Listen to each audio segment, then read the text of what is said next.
The vote was already happening when I walked in. I was late, 3 minutes. The VETH delegate was mid-sentence, which meant I had missed approximately nothing, because the VETH delegate had been mid-sentence for the last 40 minutes. He had 11 mouths. He used all of them, at the same time, in overlapping registers that my translator earpiece rendered as a man reading a legal document while also humming and occasionally sighing. The conclave chamber smelled like recycled oxygen and old agreements, and the seats were designed for species whose spines bent sideways. So I had been sitting wrong for 6 hours a day for 3 weeks, and my lower back had opinions about it. I found my seat, third row, observer section. The little placard in front of me said Earth, liaison in 4 galactic scripts, and underneath that in smaller text, non-voting status. That last part was new. 2 sessions ago it had just said Earth liaison. Someone had updated the placards and not told me, which was either an administrative oversight or the most passive-aggressive thing the conclave had ever done. And given their track record, I genuinely could not rule out either. My name is Yara Osai. I was 34 years old. I had 2 degrees in interspecies diplomatic law, 1 commendation from the Earth Diplomatic Corps, and a pen I had been carrying since my first posting that had run out of ink 11 months ago, but which I kept anyway because I did my best thinking when I had something to click. I clicked it. The VETH delegate reached his 4th mouth's contribution to the preamble. My earpiece rendered it as. And whereas the patterns of cognitive emotional broadcasting inherent to the subject species have been demonstrated across 17 peer-reviewed galactic studies, to produce measurable behavioral deviation in proximal species populations, including but not limited to voluntary self-modification of cultural practice, unsanctioned empathic resonance, and the documented adoption of non-native grieving rituals by species with no biological framework for grief. We therefore submit that the continued galactic presence of the subject species constitutes an ongoing and escalating hazard to the stability of established social and cognitive orders. I wrote 1 word on my notepad: audacity. Then I underlined it. The thing about the galactic conclave was that it had been around for 600 years, and it had developed, in that time, a very precise and well-organized way of making decisions that everyone pretended was neutral and everyone knew was not. There were 47 member species. Each one had a full vote. Each one also had approximately 17 side agreements, trade dependencies, historical obligations, and mutual grievances with every other member. And those invisible weights were what actually moved the tally. The vote you saw on the board was never the vote that mattered. The vote that mattered had happened in corridors and dining halls and encrypted message threads weeks before anyone walked into this chamber. I had known something was coming for 6 weeks. The first sign was the buffet. The conclave provided meals during extended sessions. It was a goodwill gesture, technically. In practice, it was a logistics operation spanning 47 different biologies, and it worked reasonably well. For the first 2 weeks of the preparatory sessions, the human table had included rice, bread, 3 kinds of fruit, and something that tasted like a very committed attempt at lentil soup. Week 3, the lentil soup was gone. Week 4, the fruit. Week 5, rice and bread. And the bread tasted like it had been made by someone who had read a description of bread but never eaten it. Week 6, nothing. There was a placard where the human food used to be. The placard said reserved. Reserved for what? I had asked the catering staff. The catering staff had looked at me with the particular expression that people use when they know something you do not, and have been told not to tell you. I had filed 3 internal inquiries. I had gotten 3 automated acknowledgments. I had started eating protein bars from my bag and thinking very hard about what, exactly, you remove from someone's place at the table before you remove them from the table entirely. The VETH delegate finished his preamble, all 11 mouths closed. The silence was its own kind of loud. The chamber president, a merit named Councillor Voss, 7 feet tall, skin like polished graphite, posture so correct it made me feel personally ashamed of my spine, called the formal vote. Resolution 7 Omega. Classification of humanity as a class Omega destabilizing species. I had read the resolution 4 times. I knew what class Omega meant. It was a classification that the conclave had used exactly twice in its 600-year history, once for a biological pathogen, once for a weapons system so recursive it rewrote the logic of any computational network it touched. It did not mean expelled. It did not mean sanctioned. It meant illegal, categorically, structurally, the kind of illegal that did not require a crime because the existence itself was the offense. The tally board lit up, species by species the votes registered, green for yes, blue for abstain, red for no. There were 2 reds. Both were small species with close trade ties to Earth and nothing to gain by being brave about it. There were 4 blues. Everything else was green. I watched the final number lock in, 39-2, with 4 abstentions. The chamber president read the result aloud in the 5 official galactic languages, and my earpiece rendered all 5 simultaneously, and they all said the same thing. Earth no longer holds galactic legal personhood. My pen rolled off the desk. I watched it go, all the way across the smooth floor, all the way to the far wall where it hit the baseboard and stopped. I stood up, I walked to the wall, I picked up my pen, I walked back to my seat, I sat down. The chamber was already moving to the next item on the agenda: administrative matters, logistics of enforcement, the timeline for impounding human-registered vessels. The VETH delegate's 9th mouth was already composing something. I opened my diplomatic protocol tablet. I pulled up Form 7C, which was the standard objection filing for member species. Then I looked at the first field. Species registration number.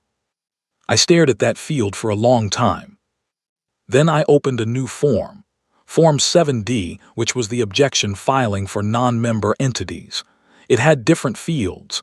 It asked for organizational affiliation. It asked for legal standing.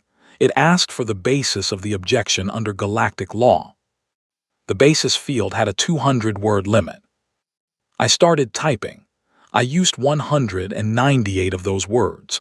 I left 2 words unused because I wanted the conclave's legal processing system to feel the gap. I wanted it to feel the thing I was not saying.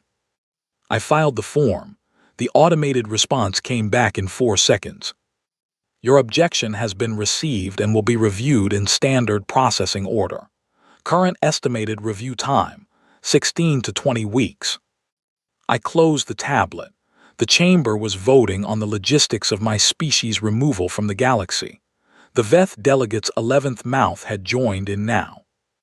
I found 1 more protein bar in my bag. I ate it. It tasted like compressed disappointment with a coating of artificial vanilla. The thing that nobody in that chamber understood, the thing that the 39 species who had just voted to unmake humanity did not understand, had never understood, had perhaps structurally prevented themselves from understanding, was that this was not the first time. Not the first time humans had been told that their existence was a problem. Not the first time someone with more power and a longer memory and a more organized legal framework had looked at what we were and decided it was too much, too loud, too present, too willing to sit next to you at your worst moment and stay there until you forgot you had asked us to leave. We had been here before. Not in space, in the other kinds of places where people get told they do not count. We had been in rooms where the forms had no fields for us. We had been handed placards that said things in small text. We had eaten the protein bars. We had watched the tally boards. And then we had gone home and called our mothers and eaten rice and started reading the fine print. The chamber president called an end to the session. The delegates filed out. The chamber emptied around me until it was just me and the echo of 11 mouths and the placard in front of me that said Earth Liaison with the non-voting status underneath. I took the placard. I put it in my bag, next to the empty protein bar wrapper and the pen with no ink. Then I walked out. My tablet was already buzzing. 23 messages in the time it had taken me to walk from my seat to the corridor. 23 colleagues, superiors, friends, strangers from Earth's diplomatic network, all sending variations of the same thing, all asking what we did now. I did not answer any of them. I called my mother. She picked up on the second ring. Behind her, I could hear the soft sound of a cooking pot and a news feed running at low volume, and the particular ambient noise of a place where someone has been very busy doing something with a great deal of focused intent. I saw, she said before I could speak. The vote passed, I said. I know. 39-2. I know, baby. I stood in the corridor outside the chamber where my species had just been made illegal, and I listened to my mother stir something on a stove very far away, and I thought about the buffet, about the bread that tasted like a description of bread, about the placard that said reserved. They planned this, I said. Of course they did. For weeks at least. Longer, she said. Yara, listen to me, come home. I have objection filings too. I know you do. Come home anyway. Come home and eat something real, and then we'll talk about the filings. I started to say something.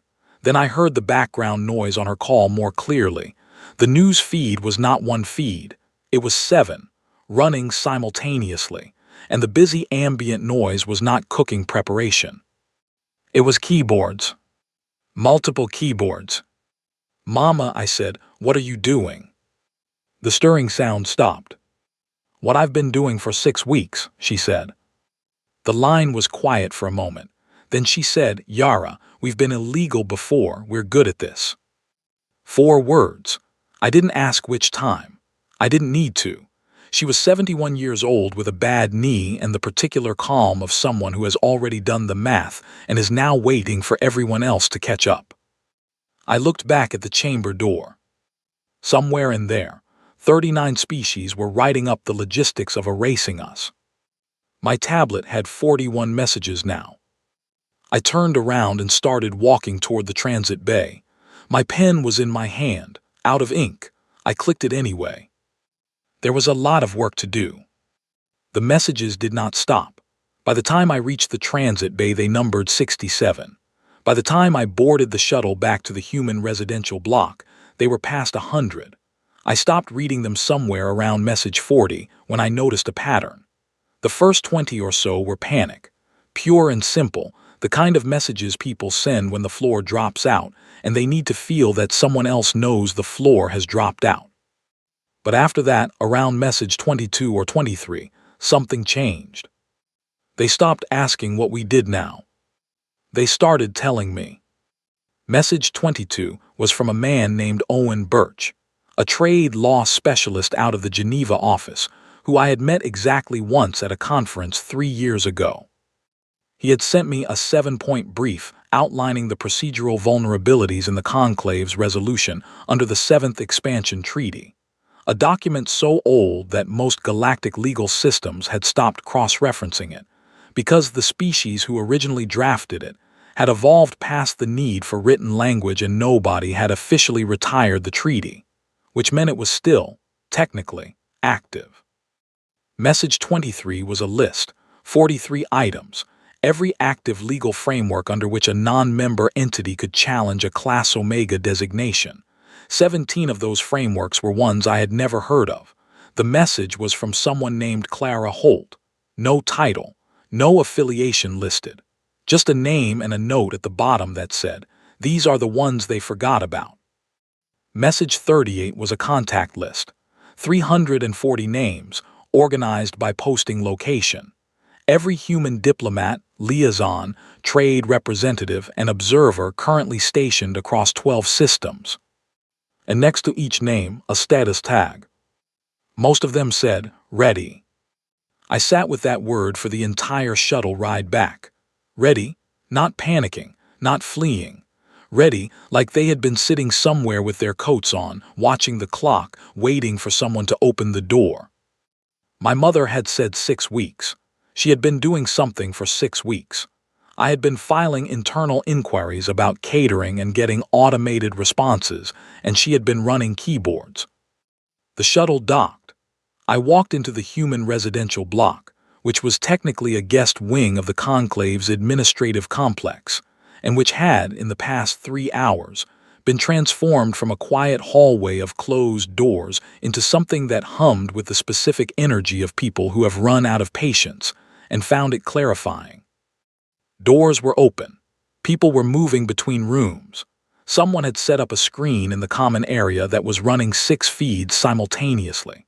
A woman I recognized from the trade delegation was on a call, speaking very quietly and very precisely to someone I could not see, her hand moving across a tablet in fast strokes like she was annotating something as she spoke. A man named George Adler from the Earth Legal Division intercepted me before I reached my room. George was 48, methodical, the kind of person who color-coded his files and had opinions about citation format. He was also, right now, holding a stack of physical printouts, which meant things had gotten serious enough that he did not trust digital records. "You filed Form 7D, he said. "In the chamber, yes. We need to escalate it. 7D is a holding action. What we actually need is a 7D with a linked 22F, a species coalition endorsement, and a formal standing argument under the 7th Expansion Treaty." He paused. "Clara Holt already started the standing argument. She's in room 12. I did not know who Clara Holt was 40 minutes ago. Now, she was apparently already writing the document that I had not yet figured out we needed. "Who is she?" I asked. "Retired," George said. 40 years out of the Corps. She's been following the preparatory sessions from Titan." "Titan?" "She has friends there." He handed me the top printout. "She also has a memory like a filing cabinet. She found the 7th Expansion Treaty citation in about 9 minutes. I looked at the printout. Clara Holt's standing argument was 4 pages long, dense with cross-references, and written in a tone that was precise without being cold.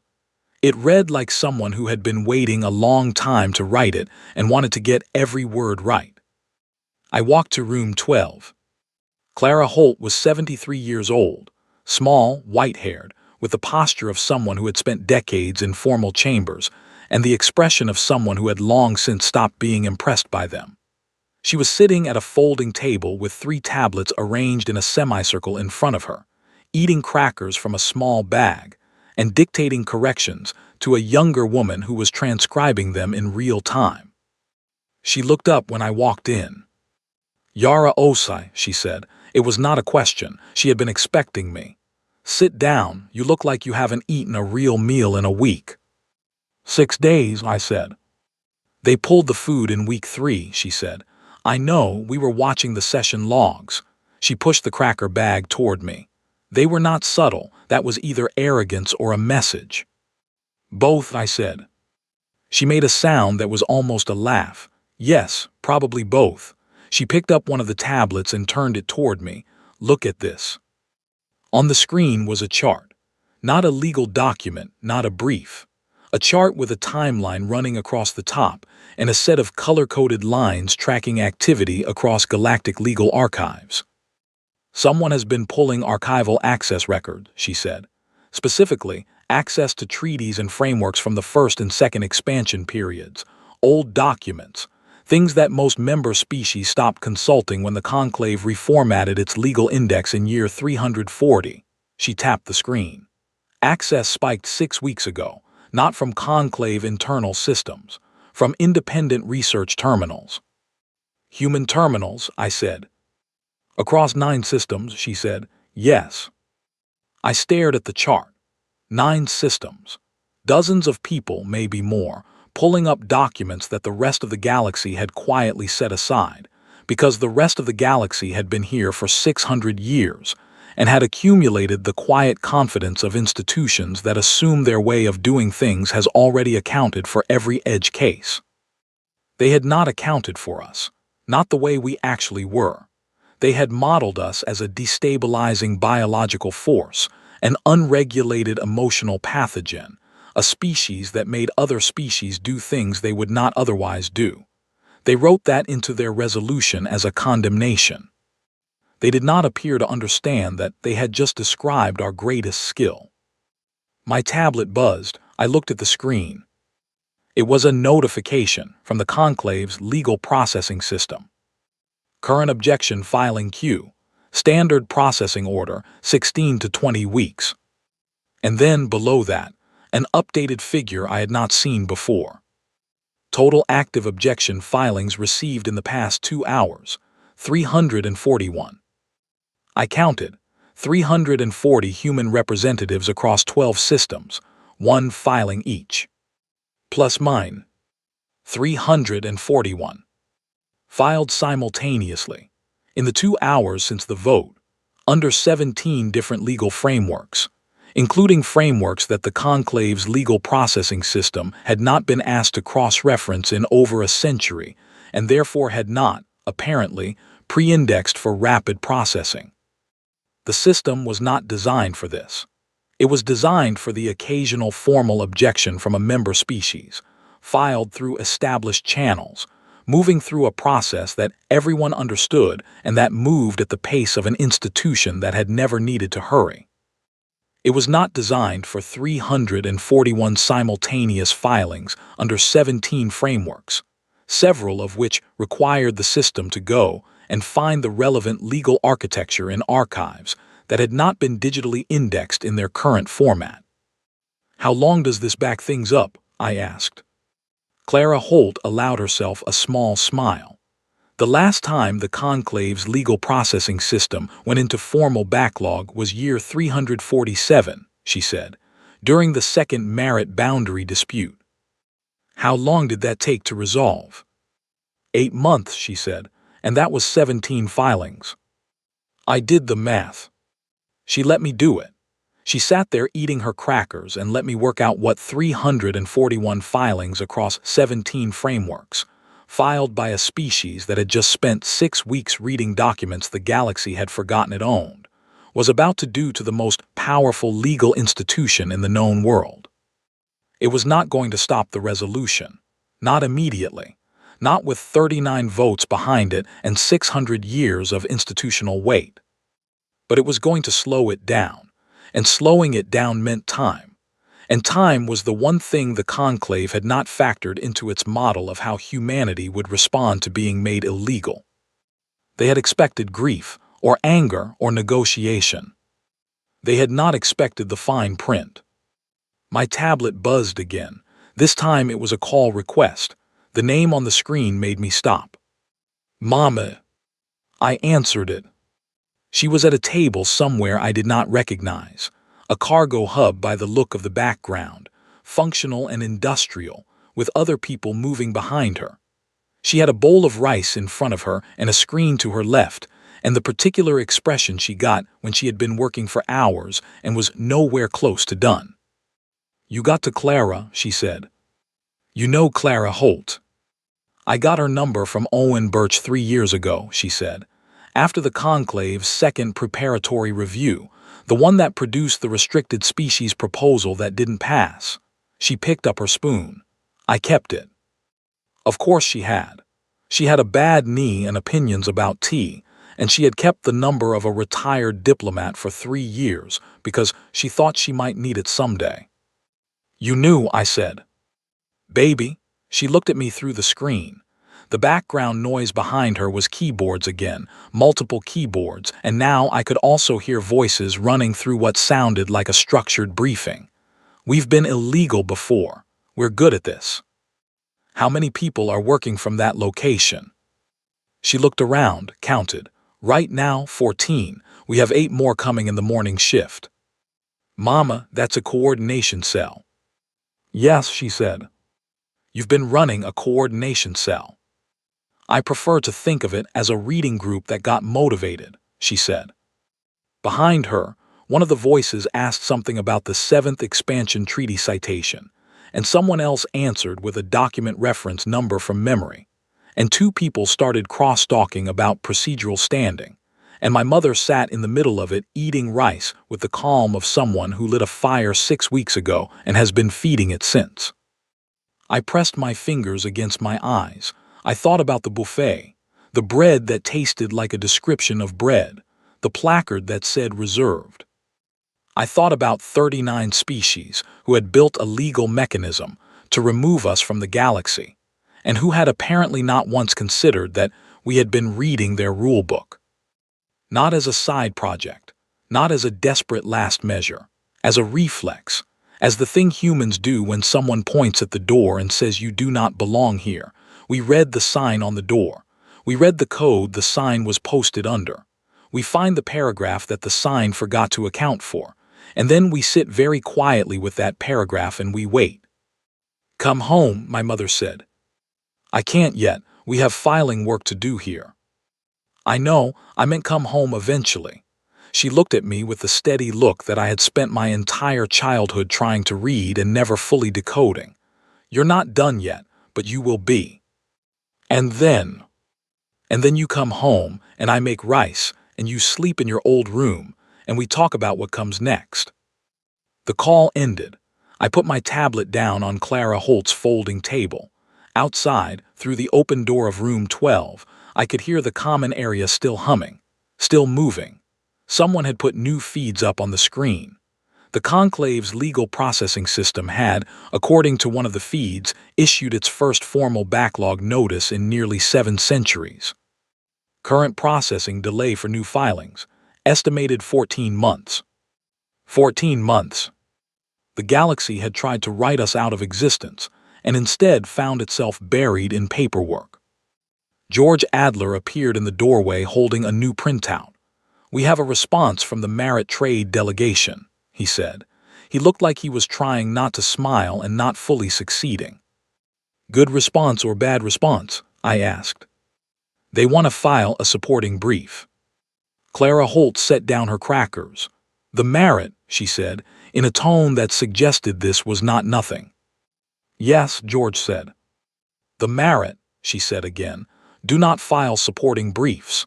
They do not voluntarily enter disputes that do not directly affect their trade standing. They have not done so in 300 years.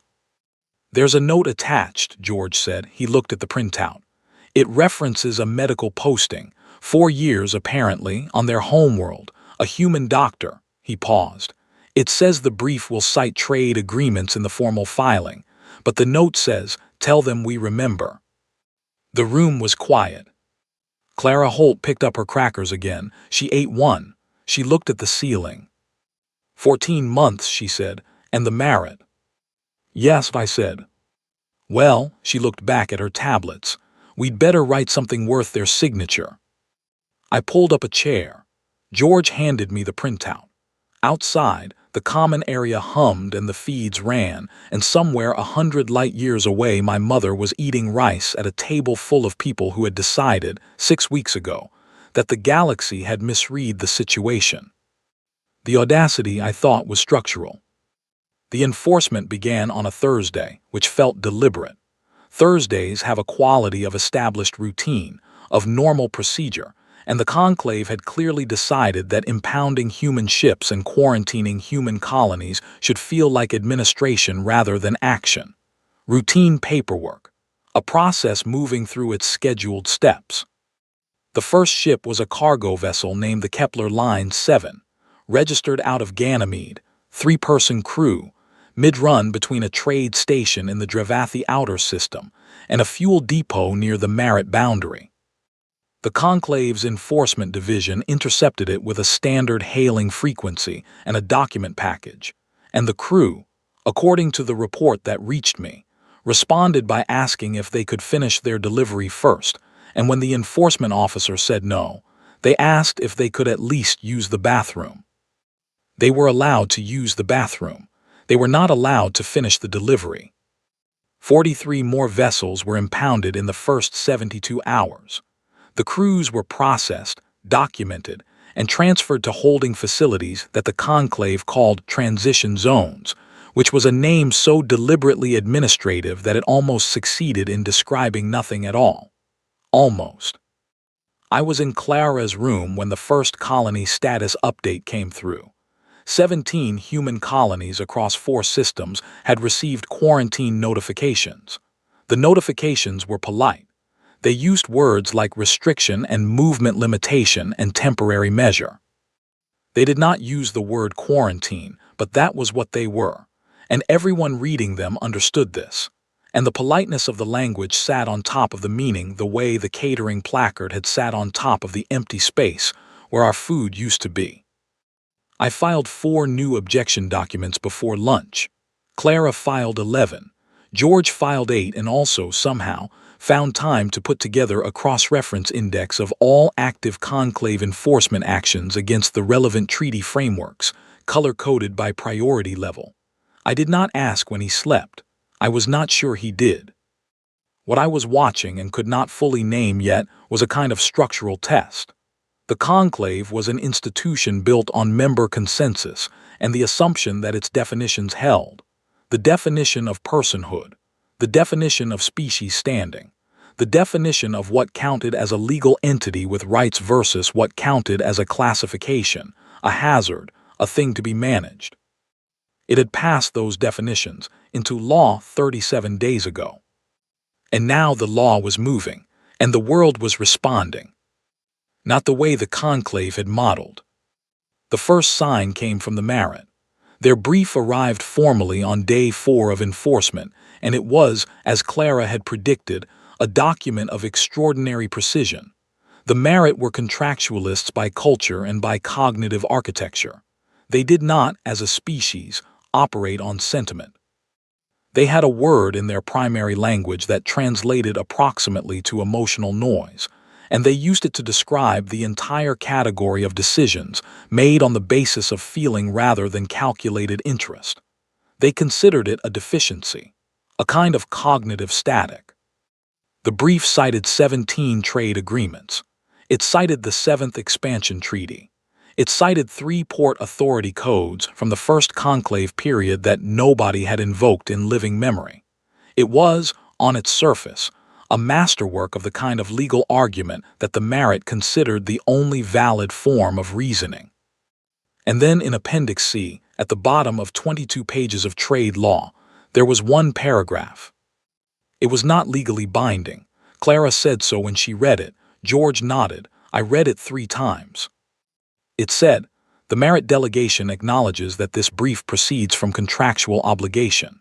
It also acknowledges, in the interest of full disclosure, a matter of historic record. During the culling plague of year 419, a human physician named Dr. Adiz Nwasu accepted a voluntary posting to the Merit homeworld and remained for 4 years without contractual compensation. The relevant record is not presented as legal argument. It is presented as context. Appendix C is not legally binding. They filed it anyway. I did not say anything for a while after reading it. Clara did not say anything either. George made a small sound that was not quite a word and looked at his color-coded index as if he needed a moment to be somewhere organized and comprehensible. The thing about the Merit, the thing that made Appendix C mean something beyond its non-binding status, was that they were not a species that disclosed context. Context that was not legally relevant was, by their framework, noise. The fact that they wrote it down, formatted it, attached it to a formal brief, and submitted it to the most powerful legal body in the known galaxy meant that something had shifted in their internal calculation, something that their framework should not have allowed. And they had done it precisely because it was not legally binding, because it was the one thing they could do that existed entirely outside the space of interest and obligation and trade standing, the one thing that was purely, uncomplicatedly, a choice. The Merit, a species that had not voluntarily entered an extra-contractual dispute in 300 years, had chosen. I called my mother and told her. She was quiet for a moment. Then she said, Adiz Nwasu, God of small mercies, I remember that name. You knew her. I knew of her. She's gone now years ago, but I knew people who worked with her. She paused. She never talked about the Merit posting, not publicly, said it wasn't her story to tell. She spent 4 years. She stayed because they needed her to stay. That's how she was. My mother's voice had a particular quality when she talked about people she considered to have done something right. Not admiration exactly, recognition. She would have found Appendix C funny. Or obvious, I said. Or obvious, my mother agreed. On day 6, the Dravathi abstained. Not just from the Enforcement Coordination Committee, from the broader discussion, from the entire procedural track. The Dravathi had not abstained from a conclave vote in 300 years. They were not a disruptive species. They did not make dramatic gestures. They were agricultural, deeply communal, oriented around long, slow cycles of decision-making that their neighbors had sometimes mistaken for passivity. They were not passive. They were patient in a way that the conclave, built on the compressed decision cycles of space-faring species, had consistently misread. Their abstention came with no statement, no brief, no appendix. It came with a message, direct, personal, encrypted. Sent to me. I read it in the common area with George on one side and Clara on the other, both pretending to look at their own screens. The message said, "We remember the year your people stayed. We remember the harvest songs. We do not move quickly, but we do not forget." I read it twice. I did not look up for a while. "Dravathi?" George asked. "Yes." Clara set down her crackers. "Tell me." I told them about the message. I told them what I had found when I looked up the year, the colony ship with the failed engine, the 9 months on a Dravathi agricultural world, the singing at the harvest, the children, the songs that stayed after the humans left. Clara was quiet for a moment. Then she said, "The conclave modeled us as a pathogen." "Yes." They called it emotional contagion, unsanctioned empathic resonance. She picked up a cracker, looked at it, put it down. They were describing what happens when you sit with someone through something hard and they don't forget. "They thought it was contamination," I said. "Of course they did," she said. "From a certain angle it looks exactly like contamination. You arrive, you stay, you sing at the harvest, you name the grief. You teach the children a call and response they've never had words for before. And then you leave and those things remain and the species that had them cannot unhave them." She looked at me. "The galaxy has been telling us that's a problem for a long time. They finally put it in writing. They thought making it illegal would stop it." "It already happened," she said. 300 years ago on a Dravathi farm world. 400 years ago on the Marit homeworld. You cannot pass a resolution against something that is already woven into the fabric of where you live. Outside, the enforcement operation was moving forward. More ships, more colonies. The conclave was doing what it had voted to do, efficiently and procedurally and without malice, the way institutions do things when they have decided that the deciding is done, and now it is only a matter of execution. But the gallery was shifting. On day 8, 2 more species abstained from the Enforcement Coordination Committee, not from public statements, not from dramatic exits. They simply stopped showing up to certain votes. They cited procedural concerns, scheduling conflicts, the need for internal review. The conclave's legal processing backlog had reached 16 months. New filings from human legal teams were arriving at a rate that the system's intake process was visibly struggling with, not because of the volume alone, but because the frameworks being cited required the system to retrieve and cross-reference documents that were not in its active index. It had to go into archive, into the old records, into the documents from a time when the galaxy was younger, and the rules had not yet settled into the shape that everyone had agreed to treat as natural. The rules were not natural. They had been written. And the things that get written can be answered by other things that were written, if you know where to look and if you have been reading. I stayed late in Clara's room on day 9, going through a set of records that George had flagged. Old trade route documentation from the first expansion period. Not relevant to our current filing strategy. Not directly useful for anything. I was reading them because I needed to understand what we had built out there, across all those years, In all those places where we had stopped and stayed and sung at harvests and sat with people through the hard parts. I needed to understand it not as sentiment, not as the thing the conclave called emotional contagion, as what it actually was. It was the record of every time a human had been somewhere difficult and chosen to stay anyway. Every time we had sat down at a table where we were not quite wanted and learned the language well enough to make someone laugh. Every time we had named something that didn't have a name yet in the local vocabulary and left that word behind when we moved on. The conclave had called it a destabilizing force. They were not wrong about what it was. They were wrong about what it meant. Clara looked up from her tablet some time after midnight. The VETH delegation requested a closed session, she said, for tomorrow morning. About what? The agenda says procedural review. She paused. 3 weeks ago that would have meant nothing. Now it means they're worried. Good, I said. She looked at me with the particular expression she had when she was recalibrating something. You've changed in 9 days, she said. I've been reading, I said. It shows, she reached for a cracker. The closed session means they're counting again, recounting, checking their numbers. She chewed thoughtfully. 22 abstentions last tally from the enforcement committee. Last session it was 3. Yes. She said it the way you say a number that you are still getting used to. The way you say something that hasn't fully arrived yet but is clearly on its way. 22 species who had not broken with conclave consensus in decades. 22 species that had, in the past 9 days, quietly declined to be part of the enforcement mechanism.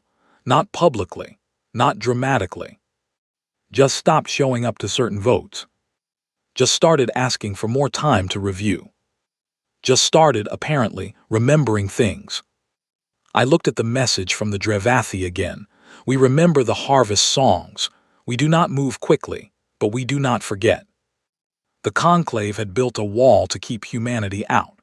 They had built it carefully, with 39 votes and 600 years of procedural weight behind it. They had not modeled what the wall would do to everyone who was standing on the other side of it and had, at some point, eaten dinner with us. I closed my tablet. I ate the last cracker from Clara's bag. I looked at the clock. Tomorrow there would be more filings, more frameworks to cross-reference, more documents pulled up from archives the galaxy had quietly stopped looking at. But tonight I just sat with the number. 22. And the number was still moving. The station was called Waypoint Null. That was its official designation in the conclave's navigation registry, from a period when it served as a transfer point for the Outer Route Mapping Survey, a use that ended approximately 280 years ago when a boundary treaty renegotiation accidentally left the station's jurisdiction unassigned. Nobody corrected the filing. Nobody decommissioned the station either. It sat in the gap between 3 overlapping territorial claims, technically part of none of them, drawing power from a solar relay that continued to function, because it was automated and nobody had told it to stop. The Human Diplomatic Corps found it on day 11. An archivist named Peter Ackafer, who had been systematically going through every piece of conclave boundary documentation that predated the current registration format, noticed the jurisdictional gap while cross-referencing enforcement zone maps with station registries. He flagged it at 2 in the morning in a message to George Adler that said, "Found something you should see," and attached 40 pages of documentation. George called me at 3 in the morning. He sounded like a man who had not slept but had just had a cup of very good coffee and an idea. "We can use it," he said. "The station. Legally, the current enforcement jurisdiction doesn't extend to it because the jurisdiction never got formally assigned to any treaty framework that contains the Class Omega enforcement provisions. The conclave can challenge it, but it would take time," I said. "Months," he said. "At minimum, probably longer given the current backlog." "How functional is the station?" There was a pause that told me he had already looked this up. Life support operational, power stable, communication relays functional, It's been sitting there running for 280 years doing nothing. I was quiet for a moment. I thought about the protein bars.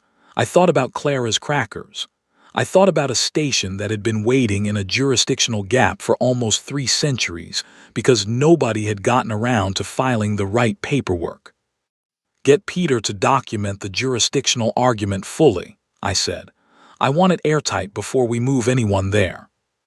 Already started, George said.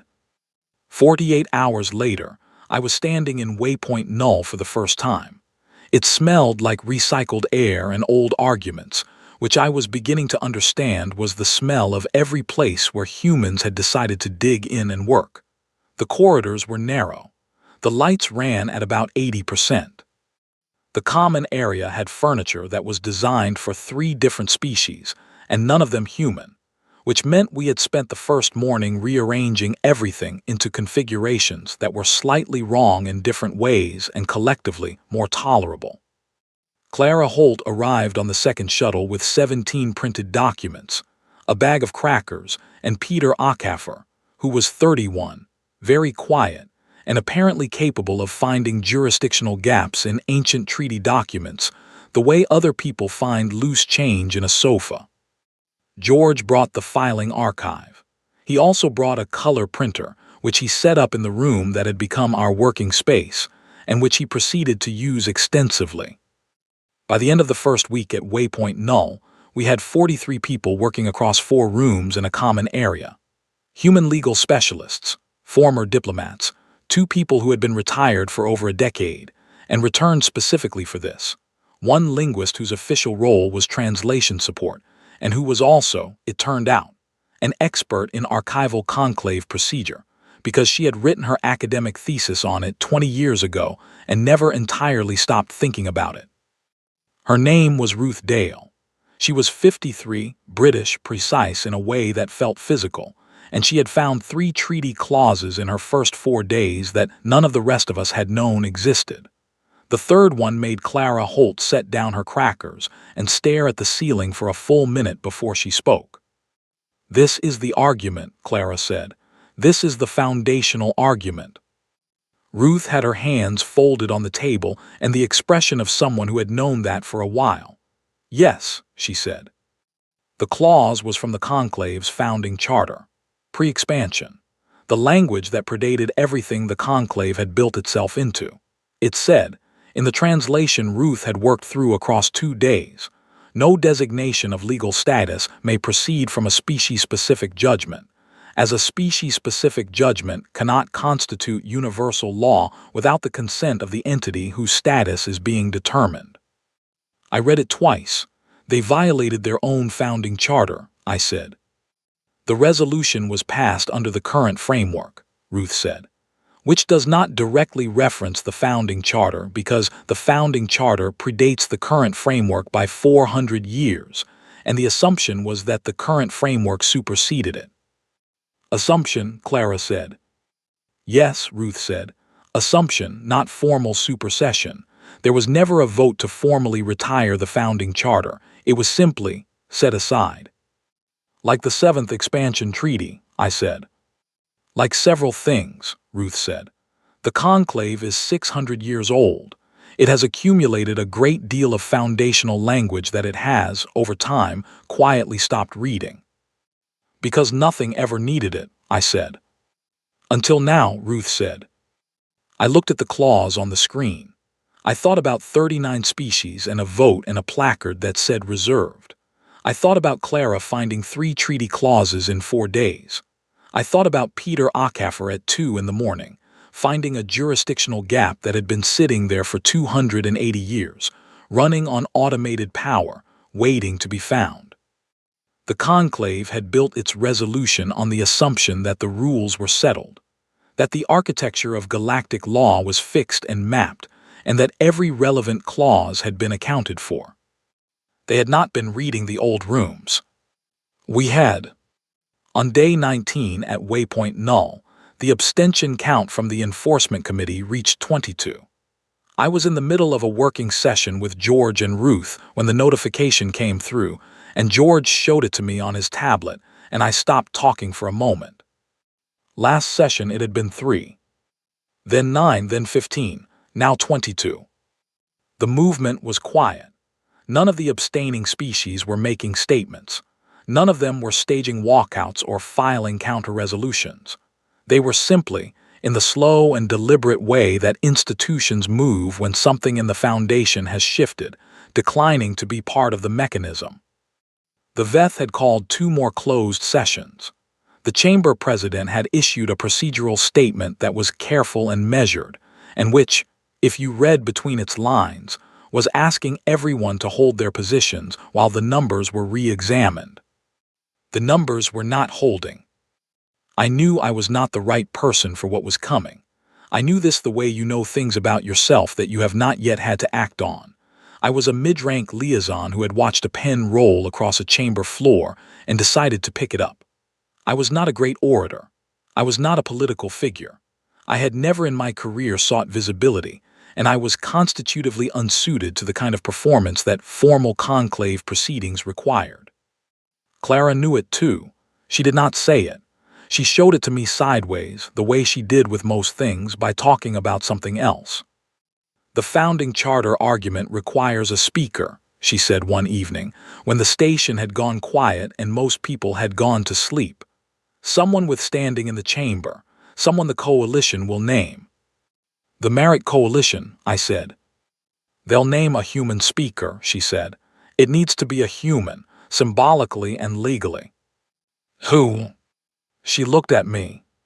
No, I said. The coalition asked specifically, she said. They reviewed the filing record. They know who has been running the legal strategy from here. She picked up a cracker and then put it down without eating it, which was how I knew she was serious. They also know about the founding charter argument. They want the person who found it. Ruth found it. Ruth found the clause. You understood what it meant. She looked at me steadily. Yara, the speech isn't a performance. It doesn't need to be brilliant. It needs to be true. Those are different things. I did not answer. I looked at the clause on my screen. No designation of legal status may proceed from a species-specific judgment. One sentence, 400 years old, written by people who were trying to prevent exactly this and had no way of knowing it would matter 400 years later, so they wrote it down and left it there. Writing things down and leaving them for someone to find. That was not a new idea for us. My mother called that night, not late, early evening. Behind her the cargo hub was still active, though quieter than it had been in the first weeks. She had coffee this time, not rice, which meant she had been going for a long time and had passed the rice stage and entered the coffee stage. The coalition brief went through, she said. The formal submission, 14 co-signatories. I saw. 14, she said again. Yara, when the conclave first voted to expand membership 200 years ago, they got 11 co-signatories for a vote that fundamentally rewrote the composition of galactic governance. We have 14 for a founding charter challenge filed by a species that was made illegal 6 weeks ago, I said. Structurally impossible, most people would have said. Most people hadn't read the old documents. She made a sound that was somewhere between a laugh and something else. That's what we do, she said. We read the things other people put down, we pick up what they left, we carry it. She drank her coffee. You know what I keep thinking about? What? The Drevathi harvest songs. That human colony, 9 months on an agricultural world because their engine failed. Completely unplanned. No diplomatic agenda. No treaty objective. Just people stuck somewhere and they helped with the harvest and they sang. And 300 years later it's in the abstention count, I said. Not because anyone planned it, she said. Because they were just themselves. Because that's what we do when we end up somewhere. We show up. We help. We sing. She set down her cup. The conclave looked at that and called it contagion. They weren't wrong about what it was. They were wrong about everything else. I'm going to speak at the final session, I said. She was quiet for a moment, not surprised, just absorbing it the way she absorbed most things. I know, she said. Clara thinks. Clara is right, she said. And you know she's right or you wouldn't have said it like that. I was quiet. Right, okay, fine, she said, the way she said it when a decision was made and what remained was just the doing of it. Then come home after.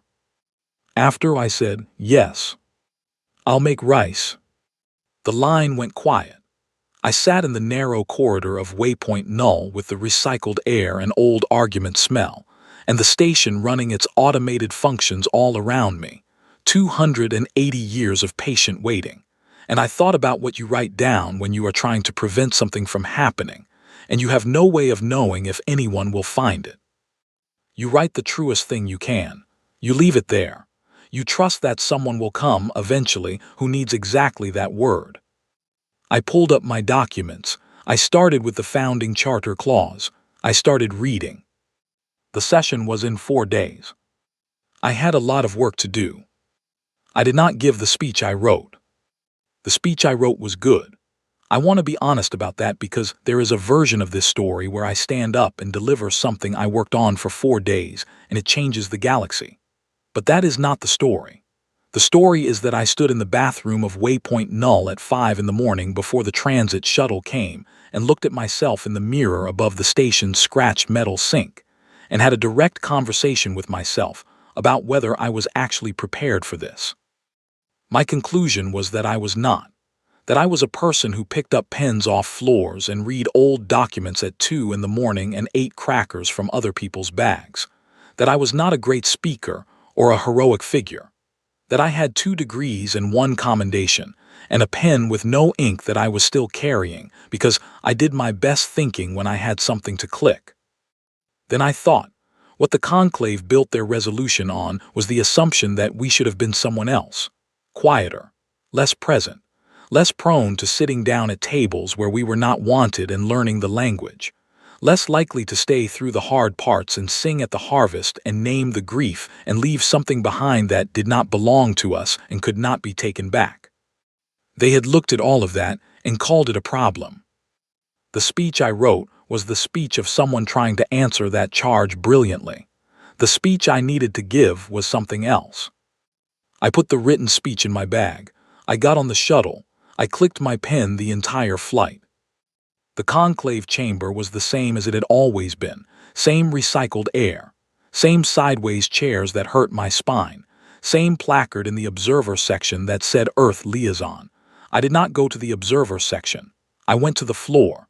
The coalition had filed the necessary credentials. I had standing to speak. It was a strange feeling, standing in the place where the vote had happened, on the floor instead of behind the railing. The chamber president, Councillor Voss, called the session to order. The agenda was read in 5 languages. My earpiece translated all 5. They all said the same thing. Formal response hearing, Founding Charter Challenge 7D22, Human Coalition Petition. The VETH delegate's first mouth opened. I was ready for 40 minutes. I had brought water. The 40 minutes passed. Then the VETH's second procedural motion. Then the formal reading of the challenge summary by the coalition's merit lead, which was precise and thorough, and which I listened to with the particular feeling of watching someone else accurately describe the thing you spent 4 weeks building. The merit counselor read it without inflection, which was how they read everything, but Appendix C of their brief was in the formal record, and the chamber knew it was there.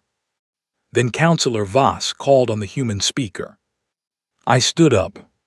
The chamber was larger from the floor than from the observer section. I had not expected that. I stood with my notes in my hand and my pen in my other hand, and I looked at 47 species arranged in a chamber that had been making decisions about the galaxy for 600 years, and I thought about what Clara had said. The speech is not a performance. It needs to be true. I put my notes on the table in front of me. I did not look at them. I want to talk about a catering change, I said. The chamber did not visibly react. That was the conclave's particular skill. 47 species in one room, and the collective response to an unexpected opening was a wall of disciplined stillness. But I had been in this chamber for weeks, and I had learned to read it, and what I felt was not stillness. What I felt was attention. 3 weeks before the vote on Resolution 7 Omega, I said, the human catering table at the preparatory session stopped providing food that humans could eat. It happened in stages. First the hot food, then the fruit, then the bread, eventually just a placard that said reserved. I paused. I filed 3 internal inquiries about it. I got 3 automated acknowledgments. I ate protein bars from my bag, and I thought about what it means when someone removes your place at the table before they remove you from the table. I let that sit for a moment. I am here today under a founding charter clause that is 400 years old, I said. I want to be clear about what that means. It does not mean we found a loophole. It means the people who built this institution 400 years ago tried to prevent what this chamber did 6 weeks ago. They wrote down what they believed and left it there and trusted that someone would find it when it was needed. We found it. I looked at the chamber. We found it because that is what we do. We read the old rooms. We pick up what got left behind. We carry it. I talked for 11 minutes, not the speech I wrote, the true one.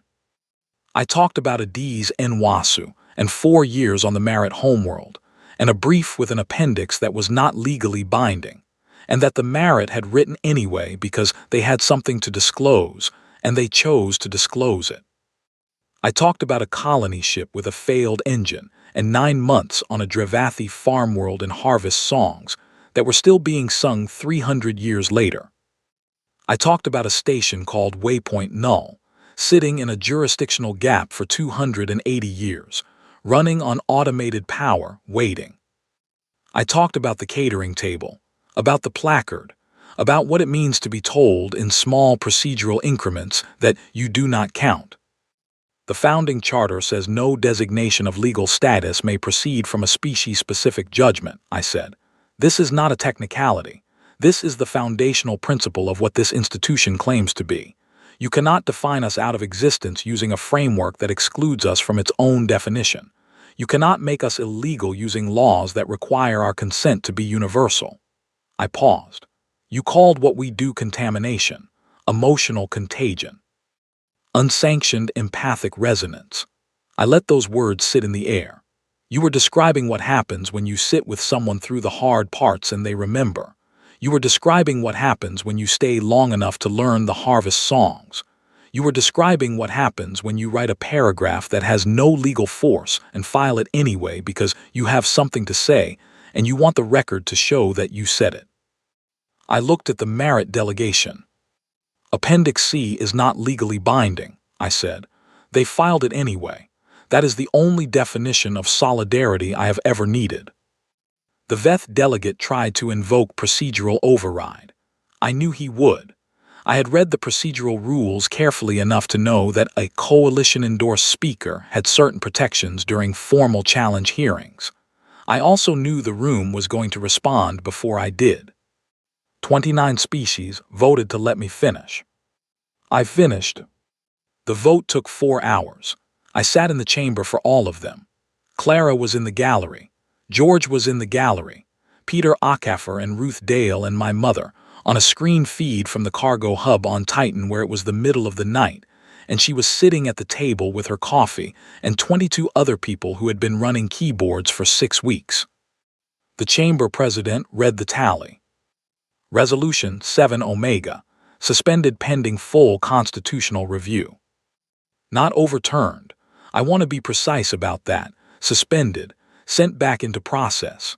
The challenge had bought time and forced review and forced the chamber to confront the founding charter argument in open session with 14 coalition species watching.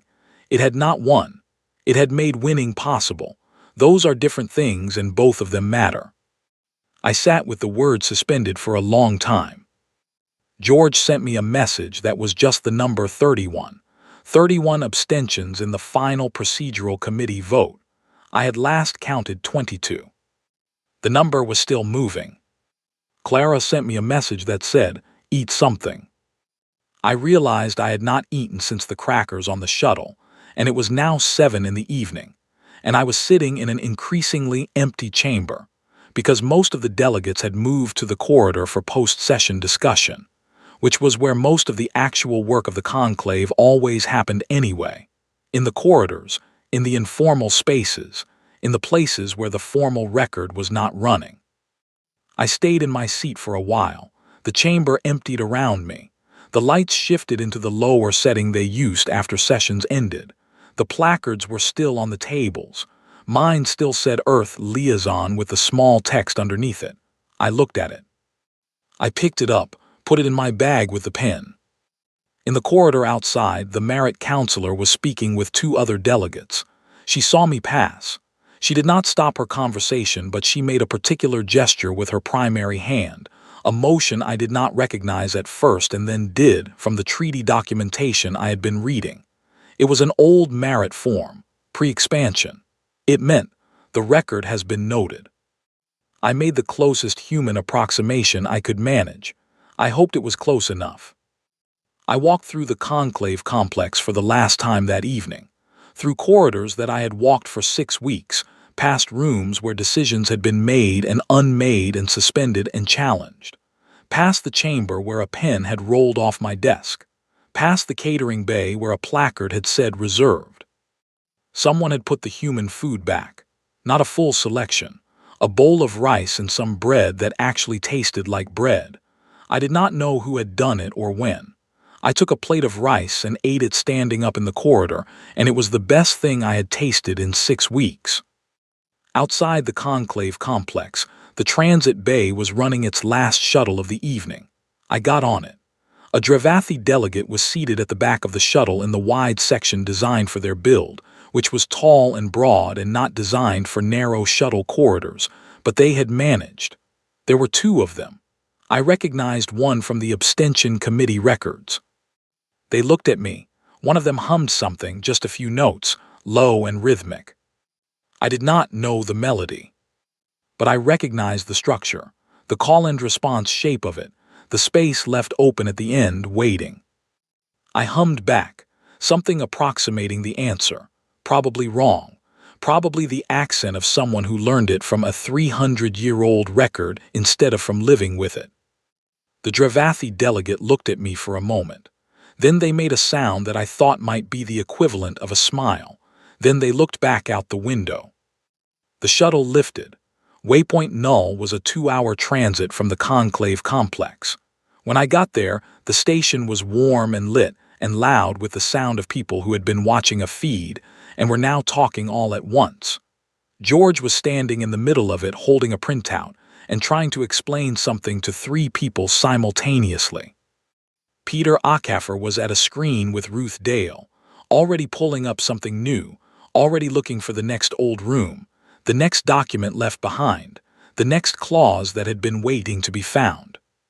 Clara Holt was in the kitchen area eating crackers and looking entirely unsurprised by everything. I sat down next to her.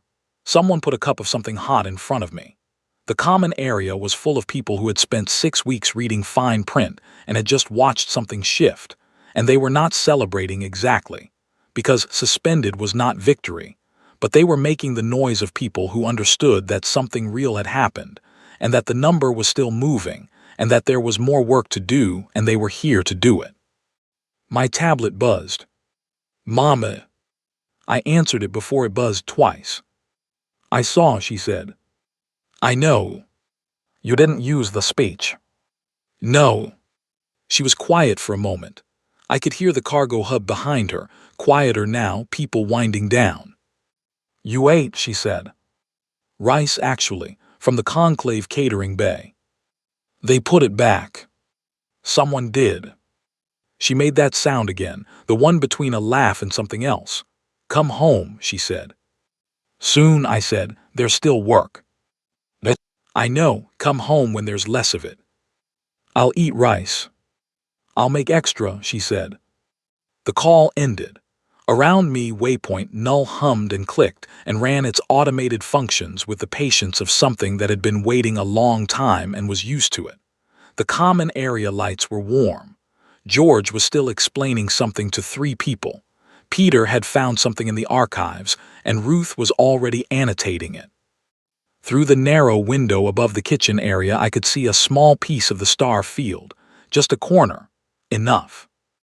The founding charter had said no designation of legal status may proceed from a species-specific judgment. 400 years ago, written by people who were trying to prevent this, left there for someone to find. We found it, we read the old rooms, we picked up what got left behind. We were still here. The number was still moving.